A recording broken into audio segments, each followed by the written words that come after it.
প্রতিদিনের বইমেলা। একদমই শেষ পর্যায়ে মেলায় ঘুরতে ঘুরতে দেখা হয়ে গেল আলোচিত শিশু সাহিত্যিক আশিক মোস্তফার সাথে। তিনি মেলায় এবারে প্রকাশিত গ্রন্থগুলো নিয়ে বললেন, এবারের বইমেলায় কাকাতুয়া এবং শৈশব থেকে আমার দুটি বই প্রকাশিত হয়েছে। এছাড়া জিনিয়াস পাবলিকেশনস থেকে আসছে দুটি বই, আর হচ্ছে চন্দ্রাবতী একাডেমি থেকে একটি বই আসছে। আর মজার বিষয় হচ্ছে আমার এবার সম্পাদিত দুটি খণ্ড আসছে। একটা হচ্ছে সুকুমার বড়ুয়ার নাম আমরা সবাই শুনেছি। সুকুমার বড়ুয়ার সমগ্র শিশু সাহিত্য নিয়ে 2 খণ্ডের আমি সম্পাদনা করছি। 2 খণ্ড প্রকাশ করছে কাকাতুয়া।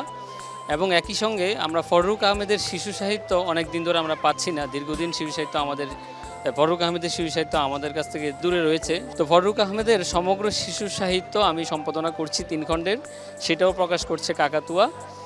আর এই পর্যন্ত আমার প্রায় ছোটদের জন্য 53টি বই প্রকাশিত হয়েছে। গত 10-11 বছর ধরে ছোটদের জন্য লিখছি।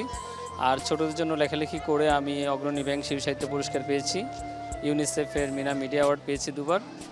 এই তো এবারের বইমেলা আসলে আমার কাছে একটু ভিন্ন রকম মনে হচ্ছে। ছোটদের উপস্থিতি প্রচুর পরিমাণে এবং ছোটরা আসছে বইমেলায়।